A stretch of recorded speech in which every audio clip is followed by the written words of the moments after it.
Hi friends, welcome to my channel. மகாவிஷ்ணுவோட 4வது அவதாரம் தான் நரசிம்ம அவதாரம். சிங்கத்தலையும் மனித உடலும் கொண்ட இந்த அவதாரம் எந்த முன்னேற்பாடுமே இல்லாமல் தன்னோட பக்தனை காப்பாற்ற வேண்டும் என்பதற்காகவே ஒரு நொடி பொழுதில் பூலோகத்தில் உடனடியாக எடுக்கப்பட்ட அவதாரம் தான் நரசிம்ம அவதாரம். நரசிம்மமூர்த்தி உக்ர வடிவமாக காட்சி கொடுத்தாலும் உண்மையான பக்தியோட நம்ம கூப்பிட்ட குரலுக்கு ஓடி வந்து நம்ம பிரச்சனைகளை தீர்த்து வைப்பார். நரசிம்மமூர்த்தி உக்ர நரசிம்மர், லக்ஷ்மி நரசிம்மர், யோக நரசிம்மர் என 3 ரூபங்களில் காட்சி தருகிறார். இந்த 3 ரூபங்களுமே ஒவ்வொரு பலன்களை தரக்கூடியதாங்க. இது வரைக்கும் நம்ம சேனலை சப்ஸ்கிரைப் பண்ணாதவங்க சொர்க்கபூமி மதுரைன்ற சேனலை சப்ஸ்கிரைப் பண்ணிவிட்டு பாருங்கள். அப்படியே பக்கத்தில் இருக்கிற பெல்லைக்கானையும் ப்ரெஸ் பண்ணிவிட்டு ஆல்ன்ற ஆப்ஷனை கிளிக் பண்ணி வச்சுக்கோங்க. நரசிம்ம அவதாரம் உருவான வரலாறு, நரசிம்ம ஜெயந்தி தேதி, நேரம், விரத வழிபாட்டு முறைகள், சொல்ல வேண்டிய மந்திரம், நரசிம்மர் வழிபாட்டின் பலன்களை பற்றி இந்த பதிவில் தெளிவாக பார்க்கலாம். முதலில் நரசிம்ம அவதாரம் உருவான வரலாற்றை பற்றி பார்க்கலாம். திருமால் எடுத்த அவதாரங்களில் மிகவும் சிறப்பிற்குரிய அவதாரமாக பார்க்கப்படுவது நரசிம்ம அவதாரம் தாங்க. பெருமாளோட அனைத்து அவதாரங்களுமே அசுரர்களை அழித்து தர்மத்தை காக்கவும், தர்மத்தை நிலைநாட்டுவதற்காகவும், பக்தர்களை காப்பதற்காகவும் எடுக்கப்பட்டது தான். ஆனாலும் அனைத்து அவதாரங்களிலும் சிறிது காலம் பொறுத்து, நேரம் பார்த்து போர் செய்து அதற்கு பிறகுதான் நல்லவர்கள் காப்பாற்றப்பட்டிருக்காங்க. ஆனால் நரசிம்ம அவதாரத்தில் அப்படி கிடையாது. நாளை என்பதை அறியாதவர் தான் நரசிம்மர்.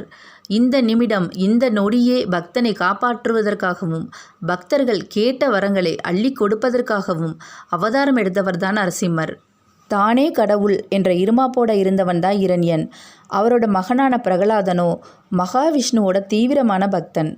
அதனால தான் தன்னோட தந்தையிடமே சாதாரண மனிதன் எப்போதுமே கடவுளாக முடியாது என்று வாதம் செய்தான்.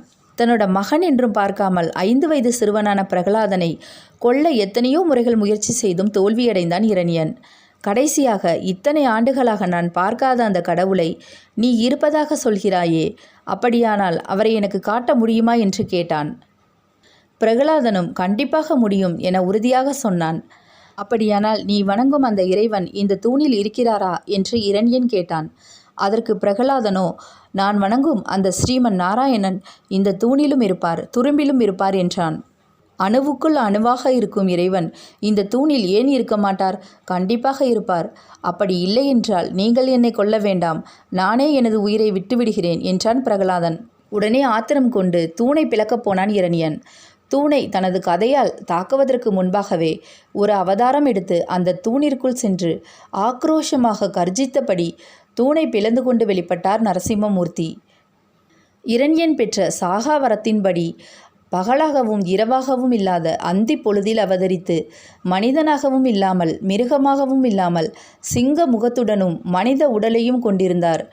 ஆயுதங்கள் ஏதுமில்லாமல் தன் கை நகங்களையே ஆயுதமாக்கி இரண்யனின் குடலை உருவி எடுத்தார் நரசிம்மர். வீட்டிற்குள்ளேயும் இல்லாமல் வெளியிலும் இல்லாமல் வாசலில் வைத்தே அவனை கொன்றார் நரசிம்மமூர்த்தி. அதனால்தான் நாளை என்பதே நரசிம்மனுக்கு இல்லை என்பார்கள்.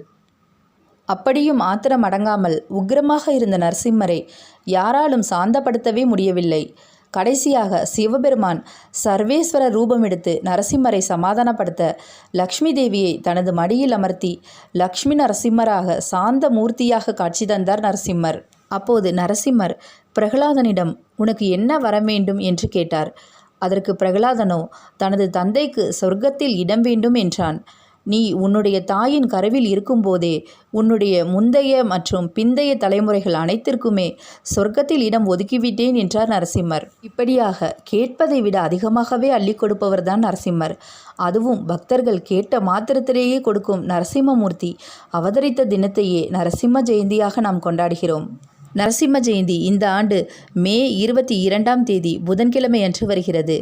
வைகாசி மாதம் வளர்பிறை சதுர்தசி திதியும் சுவாதி நட்சத்திரமும் கூடிய பிரதோஷ காலத்திலேயே நரசிம்மர் அவதாரம் எடுத்தார். சதுர்தசி திதி மே 21ஆம் தேதியே துவங்கியிருந்தாலும் மே 22ஆம் தேதி புதன்கிழமை அன்றே நரசிம்மர் ஜெயந்தி கொண்டாடப்பட உள்ளது. இப்போது நரசிம்ம ஜெயந்தி விரத வழிபாட்டு முறைகளை பற்றி பார்க்கலாம்.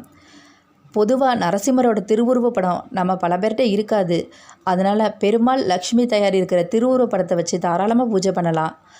நரசிம்மர் விஷ்ணு பகவானோட அவதாரம் அப்படின்றனால இவருக்கும் துளசி மாலைகள் சாற்றி துளசி இலைகளால் அர்ச்சனை செய்யலாம்.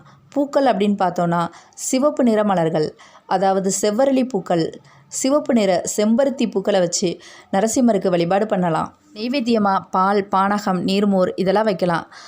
நரசிம்மர் உக்ர மூர்த்தியாக இருக்கிறனால அவரோட கோபத்தை தணிக்கிற மாதிரி இந்த நெய்வேத்தியங்களை வச்சு வழிபாடு பண்ணணும். உங்கள் வீட்டுக்கு பக்கத்தில் நரசிம்மர் கோயில்கள் இருந்தால் அங்கே போய் வழிபாடு பண்ணுங்கள். இல்லைனாலும் பெருமாள் கோயில்லையும் போய் நம்ம வழிபாடு பண்ணலாம். மாலை 4:30 மணிலேருந்து 7 மணிக்குள்ளே நரசிம்மர் வழிபாட்டை செய்கிறது ரொம்ப சிறப்பானது. ஏன்னா இந்த நேரத்தில் தான் நரசிம்மர் அவதாரம் செஞ்சார். இப்போது நரசிம்ம ஜெயந்தி என்று சொல்ல வேண்டிய மந்திரங்களை பற்றி பார்க்கலாம். லக்ஷ்மி நரசிம்மம் சரணம் பிரபத்தியே. இந்த மந்திரத்தை 108 முறை சொன்னீங்கன்னா நீங்கள் என்ன நினச்சி வேண்டினாலும் உங்களுடைய வேண்டுதல்கள் உடனடியாக நிறைவேறும். அல்லது ஓம் நமோ நாராயணா அப்படின்ற மந்திரத்தை அன்றைய தினத்தில் உங்களால் எத்தனை முறை சொல்ல முடியுமோ அத்தனை முறை சொல்லுங்கள். கூப்பிட்ட குரலுக்கு ஓடி வந்து உங்களோட குறைகள் எல்லாம் தீர்த்து வைப்பார் நரசிம்மமூர்த்தி. இப்போது நரசிம்மர் வழிபாட்டின் பலன்களை பற்றி பார்க்கலாம். எதிர்மறை சக்திகள், தீய சக்திகளின் பாதிப்புகள் நீங்கும். உங்கள் தொழிலில் உள்ள தடைகள், உங்கள் முன்னேற்ற பாதையில் உள்ள தடைகள் என அனைத்து விதமான தடைகளும் நீங்கும். தீராத கடன் பிரச்சனையால் சிக்கி தவிக்கிறவங்க, வருமானம் எவ்வளவுதான் வந்தாலும் ஏதாவது ஒரு வீண் விரைய செலவு வருது அப்படின்னு நினைக்கிறவங்க, பகைவர்களோட சூழ்ச்சியால் பாதிக்கப்பட்டிருக்கவங்க உக்ர நரசிம்மரை வழிபாடு பண்ணுங்க. அனைத்து விதமான செல்வங்களும் சகல ஐஸ்வர்யங்களும் வேணும்னு நினைக்கிறவங்க லக்ஷ்மி நரசிம்மரை வழிபாடு பண்ணுங்க. ஞான நிலையை அடையணும்னு நினைக்கிறவங்க யோக நரசிம்மரை வழிபாடு பண்ணுங்க. நாளை என்பதே நரசிம்மருக்கு கிடையாது. நம்முடைய வேண்டுதல்கள் அனைத்தையும் நிறைவேற்றி தரக்கூடிய ஒரு அற்புதமான நாள் தான் நரசிம்ம ஜெயந்தி. இந்த வீடியோ பிடிச்சிருந்தா லைக் பண்ணுங்கள், ஷேர் பண்ணுங்கள், கமெண்ட் பண்ணுங்கள், சப்ஸ்கிரைப் பண்ண மறந்துடாதீங்க. தேங்க்யூ ஃபார் வாட்சிங்.